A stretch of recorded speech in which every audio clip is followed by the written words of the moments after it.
Hey, good morning, everybody. Captain Lou here with another edition of Tigers Daily in partnership with the Fan Arch Network. Happy Saturday, August the 15th, 2026. Before we get started, a reminder for those of you that are checking us out for the first time, I say welcome to the Tigers Daily family, and we invite you to subscribe to the channel and be part of the fun.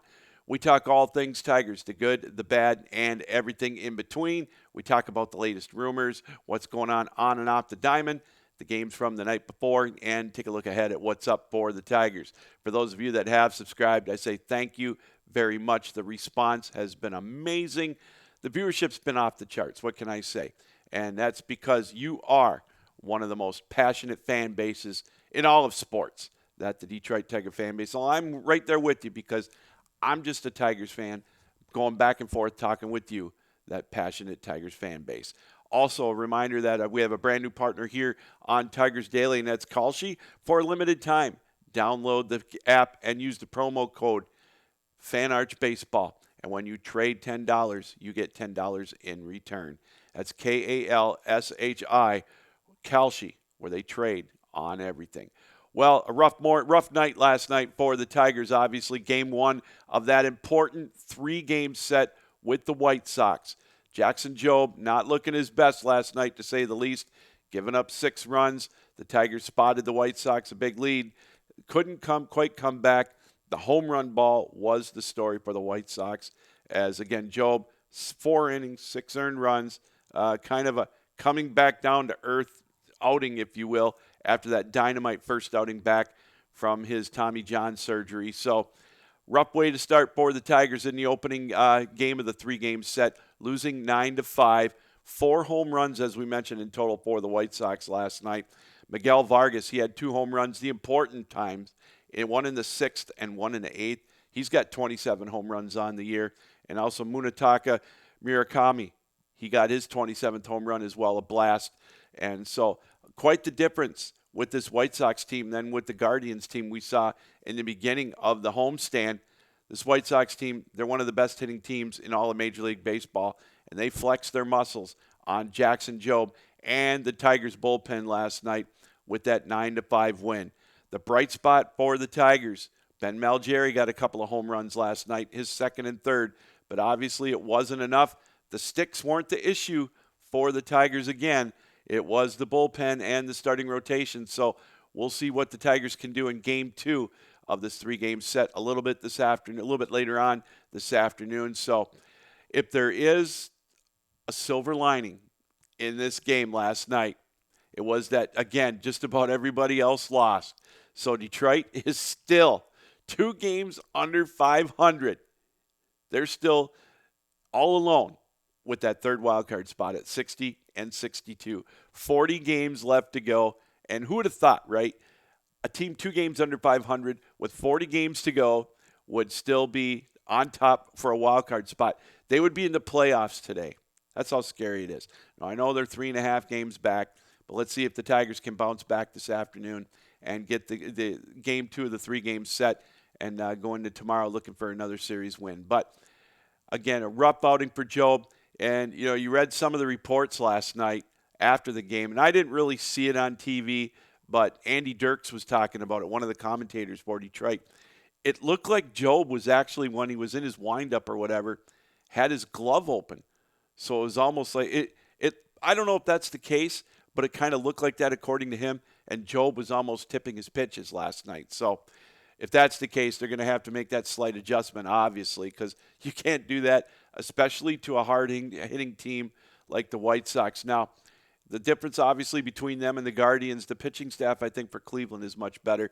So I'm I'm disappointed with the game last night. Obviously, you want to win them all, right?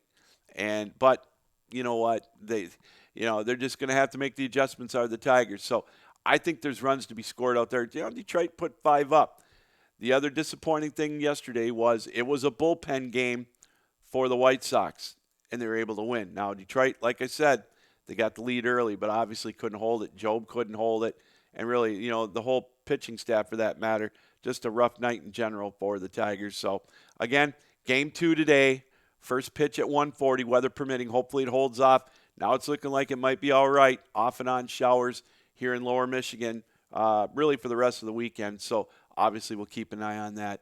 But game 2 coming up this afternoon. We'll talk more about that in a little bit.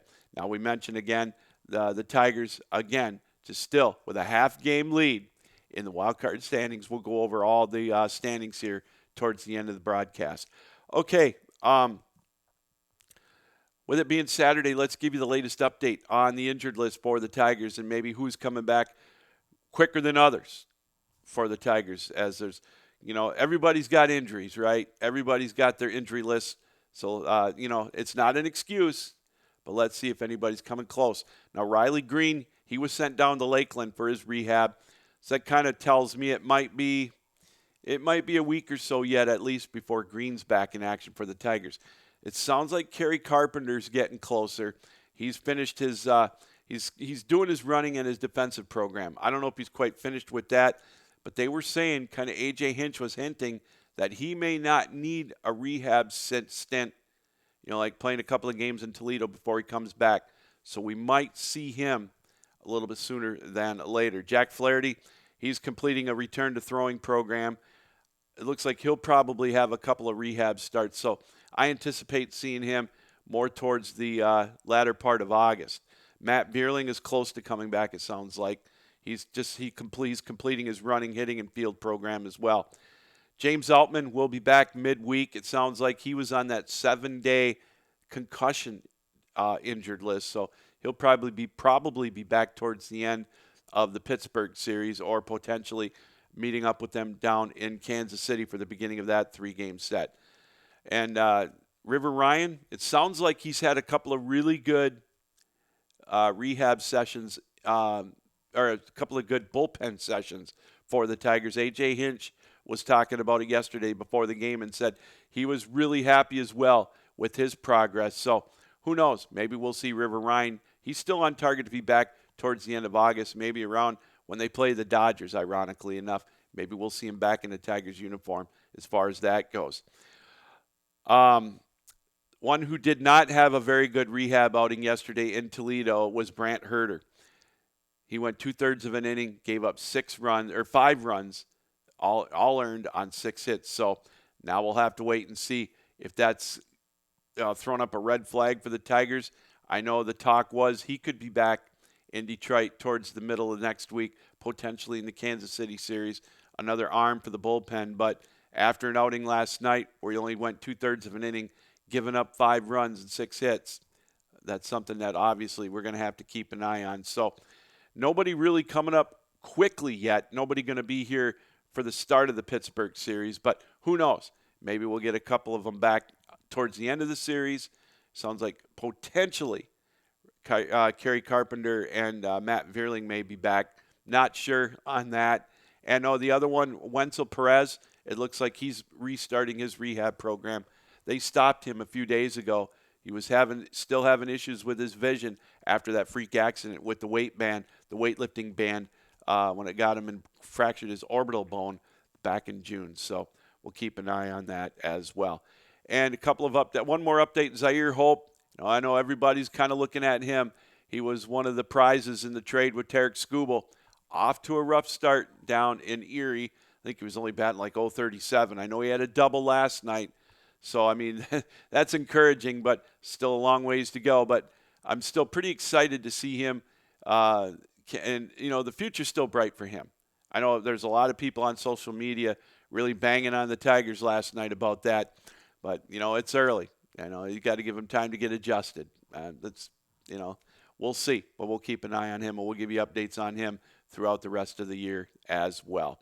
All right, before we get any further, a reminder that we want to welcome our partner here, our brand new partner here on Tigers Daily, and that is Kalshi. Baseball season is here and now, and you can trade every game on Kalshi, Kalshi. We invite you to download the Kalshi app and use the promo code FanArchBaseball. And when you trade then $10, you'll get $10 in return. Now, here's an example of what you can do. Now, with the Tigers game today, they're trading right now at 53.5%, which means if you trade $10, your return on investment would be $17.05, which means, they're obviously a favorite this afternoon. But the cool thing with Kalshi is let's just say, you're trading against your peers, which means that there is no house involved in this. So, when the probabilities change, if you change your mind and you want to sell, you can sell. It's that simple. So that's how you use Kalshi. Again, Kalshi.com, download the app, and when you do that, KALSHI, when you download the app, make sure you use the promo code FANARCHBASEBALL. And when you trade $10, you'll get $10 back in return. And that's for a limited time only. And remember, 18 plus only, restrictions and eligibility requirements apply. Event contract trading involves risk, and there may not be suitable for all investors. All right, we mentioned it. Game 2 of the 3-game set is coming up this afternoon for the Tigers. Troy Melton's going to be on the mound for the Tigers as they look to bounce back after that rough first outing for the Tigers, as it looks like it is going to be let's see, I had it here in front of me. Of course I did. Magic of live television, right? It's going to be Melton against K. K is 9-6. He's got 126 strikeouts. His earned run average is right about 3.96. So he's hittable. And Troy Melton, of course, off to a fantastic start. He's had a great run, especially after Skubal and Mize got traded, kind of asserting himself as the ace in the bullpen. So Troy Melton, he'll take the hill tonight for this afternoon for the Tigers in Game 2 as they look to bounce back and even up the series with the Sox. Afternoon affairs, we mentioned, as is tomorrow, weather permitting in the Detroit area. So we'll see what the Tigers can do in Game 3. All right, as we close today, let's take a look at the standings in Major League Baseball on this Saturday morning. And again, in the American League East, the Tampa Bay Rays, their 9-game winning streak snapped last night as they lost, but so did the Yankees and so did the Red Sox. So the Yankees are 6.5 games back. The Red Sox are 9.5 back. The Blue Jays won. They've been 7-3 in their last 10. So we'll keep an eye on that as well. The White Sox, of course, they won.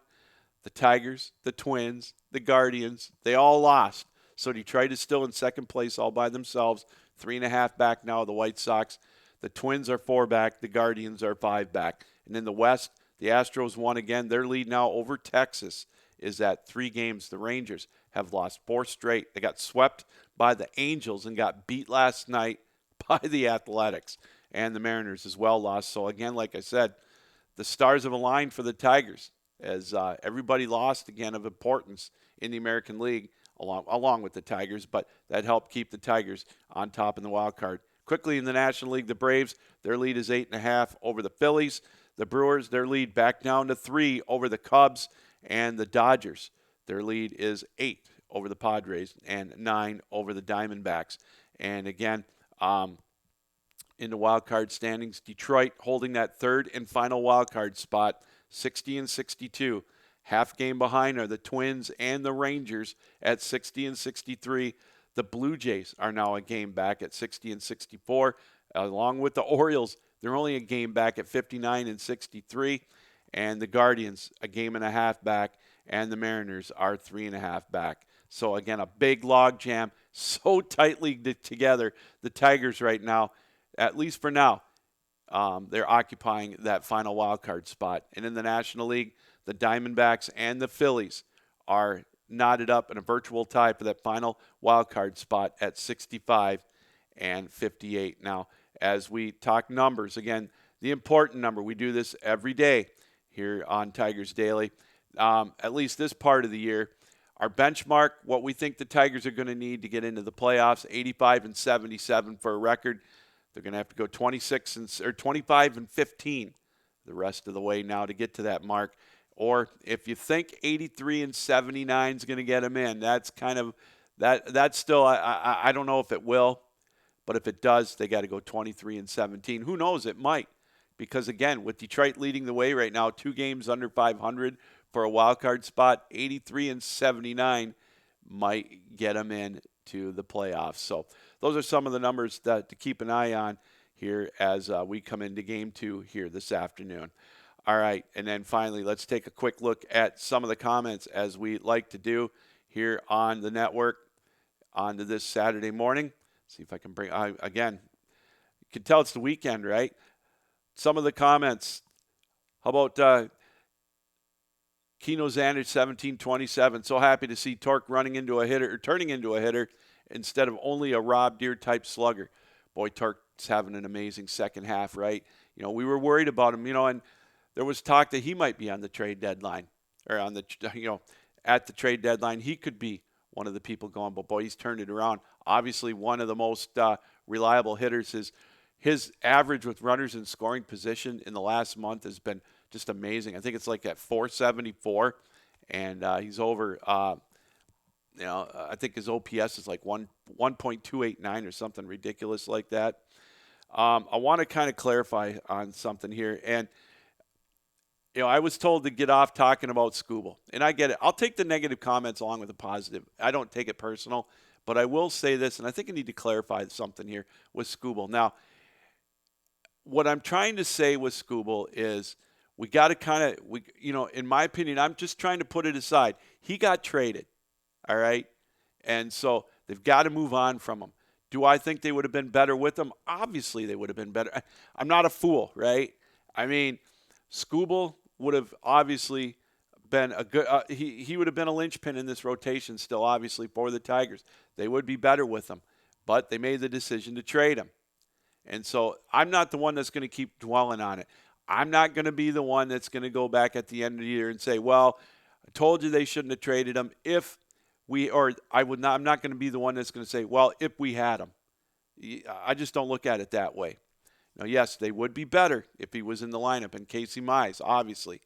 But, hey, he's not here. And that's just the opinion I'm taking on it. I'm not saying you're wrong. It's just that, yeah, I'm not here to say that they wouldn't be better even if they had him. I mean, that's foolish. So I just want to clarify that. I was bummed out when he was traded. Yeah, still, I remember that night when he got traded. It was one of those I got text messages. I think it was the seventh inning they announced it of that athletics game out west. And, yeah, it was about midnight, and I woke up and I thought about it for a couple of hours. That was tough.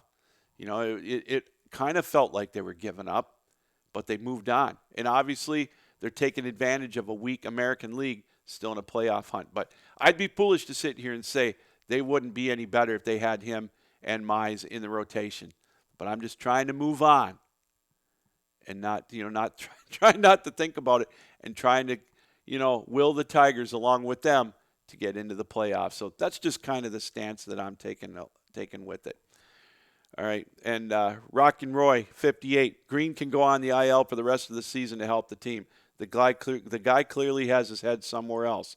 Green strikes out way too often. And he points out a game that Scooble, when he pitched a complete game on May 25th last year with a 2-hit game and 13 strikeouts against Cleveland. Yes, I do remember that as well. Thanks for bringing that up, Rockin' Roy. Good to hear from you again. Timothy Smith, 83, says, I wouldn't get caught up on Cruz getting recalled. Him and Jelks, both will be sent down at some point. After yesterday, I want to see Malgary play right field a little bit more. Another thing is maybe to wait another week to bring up Max or anybody else with the potential, because there will be less than 45 days left in the season, and he won't lose his rookie status. That is right. You're absolutely right there. And they probably will be sent back down. And again, I had another viewer say, well, he deserves, maybe I should back off a little bit on Cruz. He's a legacy pick. Well, I go by on the performance of what he's done in the minor leagues, and he's only batting .230. So I don't know. I think there's other people that are down there that, maybe should get the call up and maybe get the opportunity. That's all, that are producing a little bit more at the minor league level. So, okay. And Virgil Green says he's okay with Cruz and Outman as long as they're getting production from others. Well, I don't know. Again, those are your opinions, and I respect that. Maybe you guys see something in him that I don't. I just don't see it right now. Maybe he's a defensive replacement. And as Jeff Young, 2432, says, maybe they just need another outfielder on the roster. And that could very well be, because Max Anderson, he's an infielder right now. I know I've been beating the drum for him to get the call up. But at least with Anderson, like I said, If they don't call him up, they got to get him on the 40-man roster, because if they don't, they'll lose him in that Rule 5 draft, because I know somebody will scoop him up. That's for sure. All right, that's going to do it for this edition of Tigers Daily. Again, we want to welcome our new partner, Kalshi. Use the promo code FanArchBaseball when you download the Kalshi app, and you'll get $10 when you trade $10 as well. And I want to thank you, the viewer, for taking time out to be with us, and invite those of you that haven't done it yet to subscribe to the Tigers Daily channel here on YouTube. Well, let's have some fun together, as it always has been, with you, one of the most passionate fan bases in all of sports, the Detroit Tiger fan base. Well, I'm right there with you. Thanks for joining us, everybody. We'll be off tomorrow. We'll be back on Monday. Until then, Captain Lou saying, keep your heads up, keep your sticks down, keep your feet moving, and as always, keep your minds open. So long.